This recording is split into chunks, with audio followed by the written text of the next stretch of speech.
Que deviendra M. Kabila? M. Kabila est citoyen congolais. Il a sa place ici au Congo.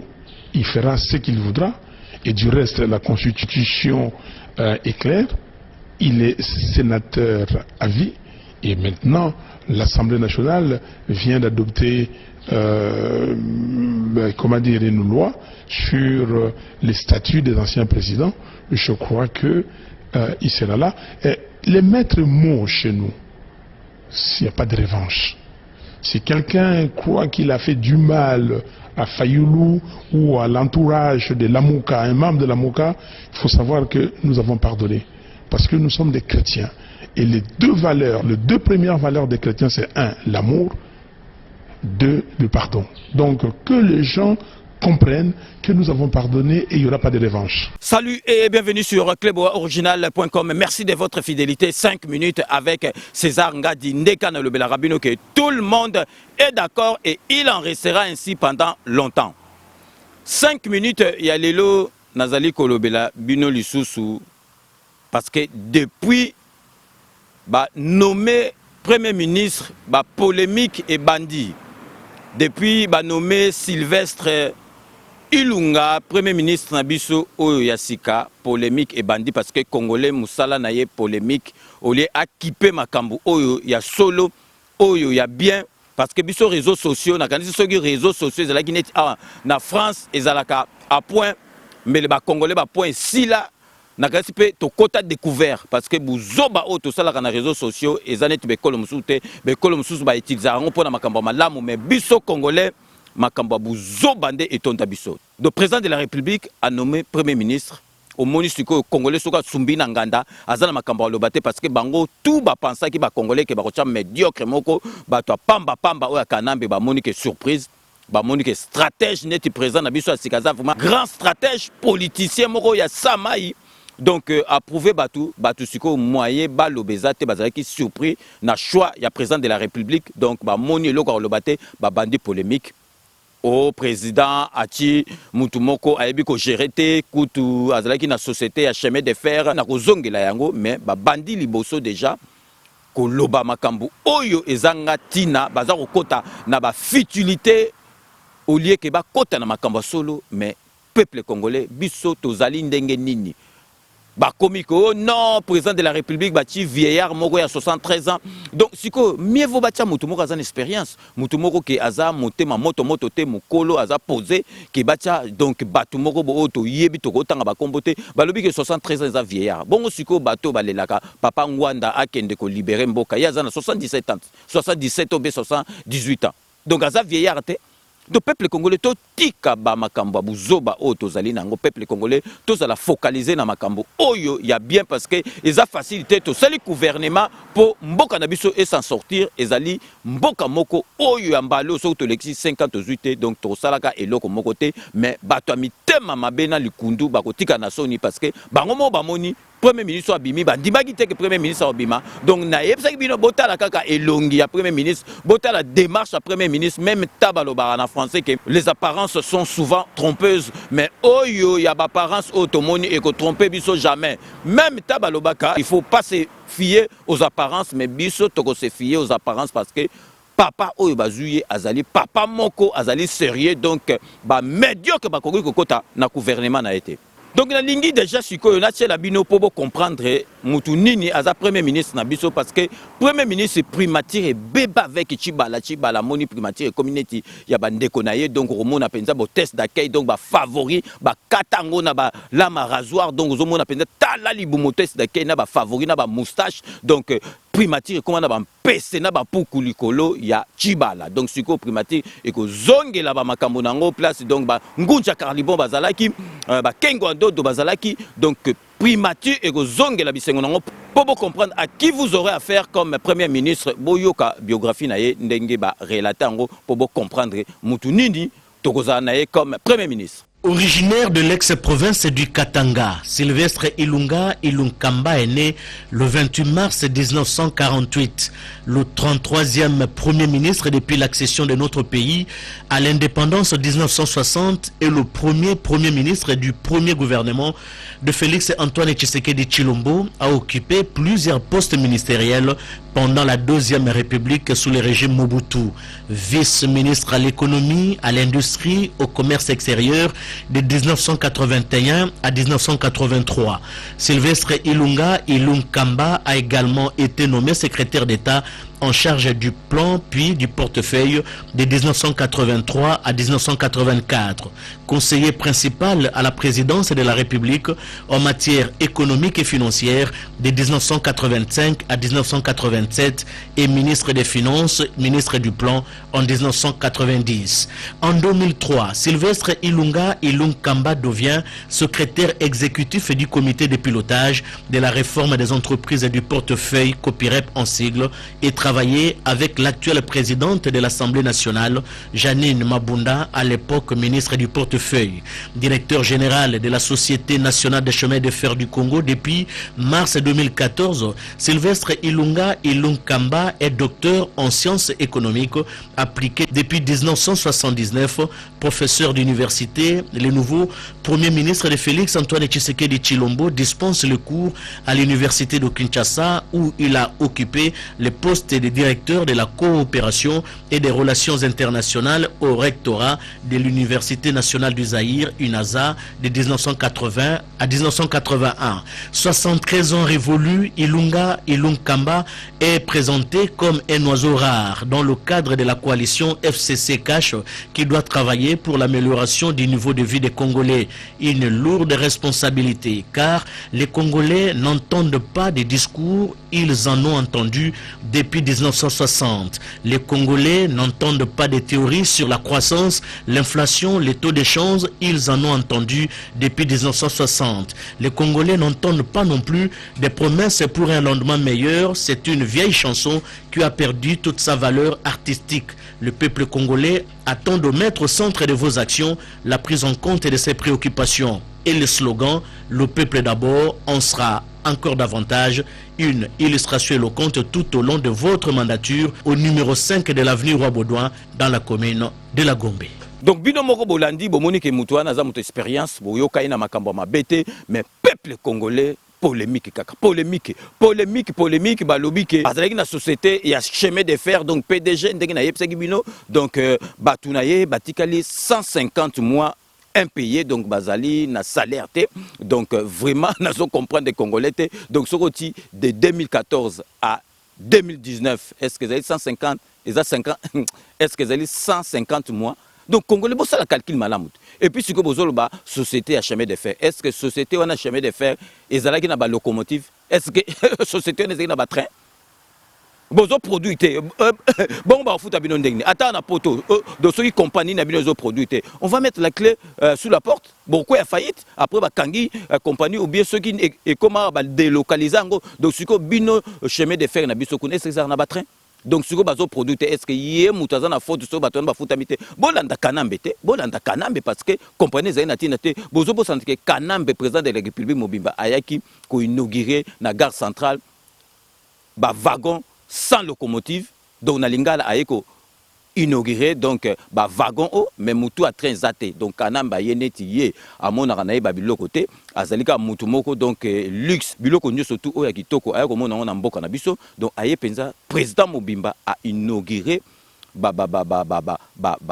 wagon sans locomotive à continue na kati ya simbi bakiti atali na ye décor abimi pour na ye président Mobimba aye ko inaugurer donc wagon sans locomotive amoni yango gênante yango moni ke na heure ya kanambe donc makambutu kongola komi komona ngo luxe basali internet luxe basali eloko boy luxe donc yango moni ke ba bourgmestre na batu na ye mo kanambe komi ko inaugurer bâtiment public donc naba beaucoup messe donc awa maire donc accueilli ko inaugurer ba toilette publique imaginez que toilette publique est comme luxe pour les Congolais. Donc vraiment, Kanambe n'a évité ce qui est l'okonini à salabiso bon peuple congolais à zako kansa mutandenga zobake à comme la primature. Donc Congolais comme on a l'okonini tout luxe, bâti internet luxe, bâti mwinda luxe. Donc Kanambe a zoko kende ko inaugurer ba bâtiment public, ba beaucoup mais ba zoko inaugurer ba toilette publique. Donc pour bon monaka que exalté. Donc professeur Sylvestre Ilunga premier ministre abiso donc makambo ya société en état l'état pêche société moko ezo produité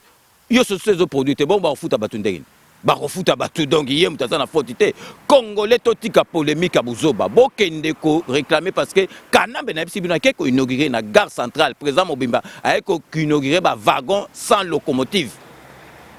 Donc est-ce bon moment normal donc polémique et côté na buzoba polémique musu bomoni ya waso ki mutuni na zoki ba photo soki ya mwana ya premier ministre na biso ba ti tellement ba komi ko lobake mwana wana sikoyo azali soki makangu ya do ya Kanambe il suffit mutu moko komika likambo bu allez et kei donc d'une façon virale na ba congolais ba comme ko spéculer na bango donc na la c'est bien ba photo bon mona donc moi na moi si aux jeunes filles donc ba lobi ke azali moi si ya Kanambe azali moi na ya premier ministre donc botala ba futilité moko tozo kota nango makambo ezanga tina il suffit ka pour et donc congolais atika donc siko po ba lobi la makambo ya premier ministre ba ti choix moi ba lobezate parce que bazaki surpris donc likambo lobate bazako lobaba bêtise o ezana tina te botika premier ministre asala musala akoti azwa temps asala gouvernement na ye d'ailleurs nazo tiela bino boyoka question ba posa ki donc pour la composition ya gouvernement na ye boyoka oyo ye moko lobi. Monsieur le Premier ministre, félicitations d'abord pour votre nomination. Vous avez répondu à ma première question, mais je voudrais poser une deuxième. Est-ce que vous avez une idée du délai pour lequel vous allez nommer une équipe gouvernementale? Et vous connaissez le protocole en la matière. Je viens d'être nommé. C'est un premier pas qui est fait dans le cadre de la formation du gouvernement. Il y a des consultations dans le cadre de la coalition qui se font pour arriver à déterminer la structure du gouvernement, la composition du gouvernement. Une fois ces consultations terminées, il faudrait et que à ce moment-là, c'est à ce moment-là qu'on pourra déterminer le délai pour la formation du gouvernement. Je crois nous tous les Congolais voudraient que cela se fasse rapidement. Et le président de la République, chef de l'État tout à l'heure, m'a assuré qu'il fera tout pour que cela se fasse rapidement. Merci beaucoup. Et à bientôt, on pourra se voir à d'autres occasions.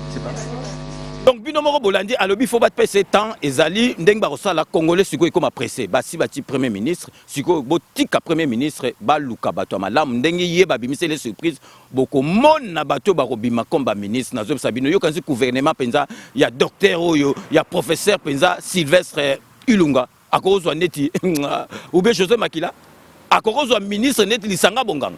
Mais bakoki ko yate donc ba médiocre bakoza na gouvernement ote parce que ndenge na bisa bino car l'exemple vient d'en haut. Donc siko bino moko bomonike premier ministre abimi batukutu babula qui était donc siko botika premier ministre ça la composition ya gouvernement na président de la République beaucoup mona ndenge musale ko kende ba msusu bazolo ba ke botika ena na sala to yebi papa obota la face na papa au face na ezali ba aventurier na bisa bino batu msusu ko monika face no moni ja oyo mutu moko donc tina moko kutute donc na zoeb sabino toza la calme totika babiloko pamba ba polémique pamba oyo kopesa biso eloko moko te na mboka na biso donc vraiment boyeba makambo nini tolingi tozomona bato bazali bandoki ya Congo bazolinga te bomoni lobby chef de l'État président na biso Félix Antoine Tshisekedi a nommé chef d'état-major général ya armée a sokoli babatu mususu bomoni ki déboulonnage bandi malembe na ndenga propre bakosila moko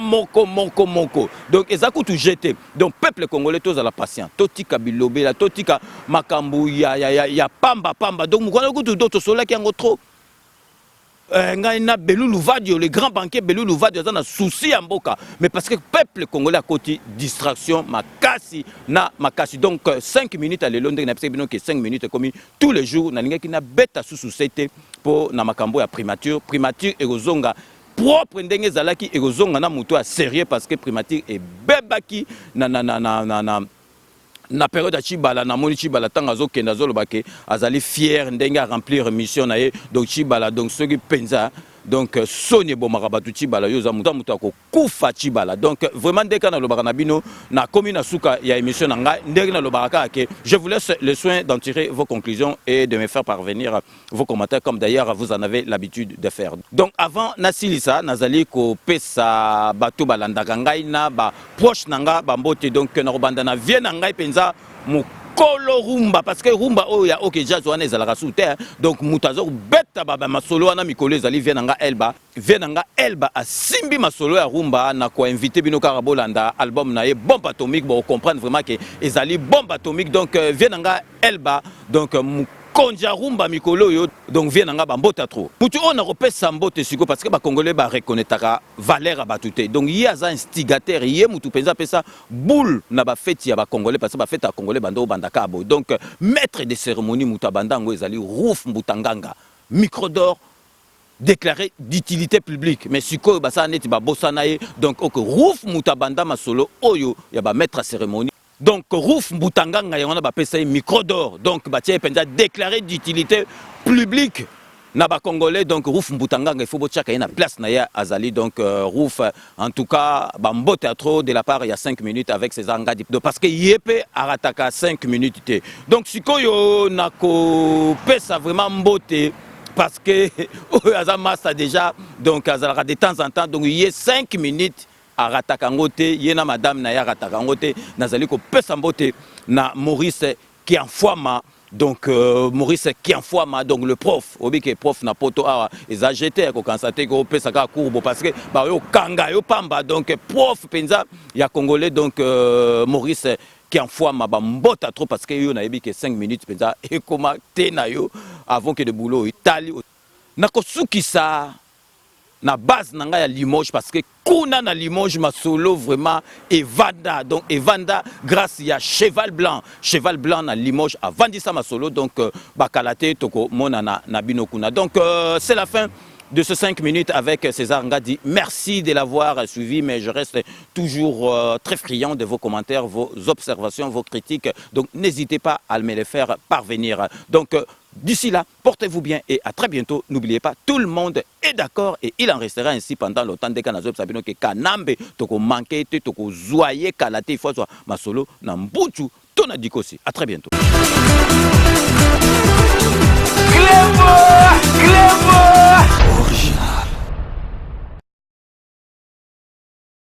Sepela TV et yena makambu ya sikali susu. O ba chaîne ya France eza na kati. Ba chaîne ya Congo eza na kati. Ba chaîne ya Londres eza na kati. O ngomona makambu ya politique ya sika. O parti AA eza na kati. O parti BB. O CFAIO eza na kati. Ya Sepela TV. Bouquet comme ya muke boye. O tina poche voyager na ngokeno partout lingi. Na bouquet na Sepela TV. Sepela TV. Mais ma biso n'engozo mais ma biso wana 4K machine madaka daka Sepela TV.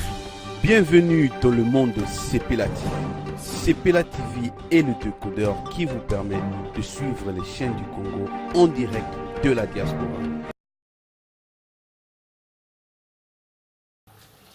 Mote Bandeko, merci Ndebo Yaminga na banda kunabino. Tobanda désormais kokutana na cadre ya émission Oyo. De la santé. Bon, là comme on a Jean-Paul Djamba, dans Naza Ndekonabino, dans Naza la poto depuis Bamboula et Belé, dans Nalongwa Kisasa, Nakolika na Kisasa, na Bandal, biso bana Bandal, Bandal Nalongwa na ya poto, Moussa Moussona Sarakate, Naza Kaka, Nabopido. Donc, l'hypertension, le cœur est une pompe musculaire qui propulse le sang sous le réseau d'artères. Et nous, mon thème à l'abisso, ezali pompe, et un muscle. Et à quand il coffre, mon thème à mon thème soit il coffre naïe. Si koyo, mon thème à musala na modanini, ko poussa, ko tindika makila est propre, na bamisisa minene na bartère. Diabète eza sécrété na moko ya eteni ya nzoto o babengi pancréas. Pancréas ou pancréas yango ezo sécrété entre autres ba hormone mibale o babengi insuline. Musala ya insuline eza nini? Eza soki olie yango ezo réguler. Ezo tcha donc soko lié et sécréter et produire insuline pour équitisa to ya sukali tali AVC. AVC eza nini? Accident vasculaire cérébral. Bon, on va expliquer bino la mukuse. A ezali accident oyo koya à tout moment. Eza brutal. Siko V etali makambo ya vaisseau, ba vaisseau ezali ba artère, ba veine oyo eza na cerveau. Et puis C cérébral etali makambo etali cerveau, etali mutu. Voilà pour la AVC. Mais si vous classifiez en mode 2, les amis balais, les AVC au babengi ischémique, na AVC au babengi, continuez à vous donner un conseil. Quand on dit maman n'a pas de bananaï, n'a quitté là. Papa Dembaki, de Kama Nyamase, la dièse. N'a pas quitté na pondu. Cause la zoto malamu et de qui, loso. Nyama mbisi na pondo. Merci.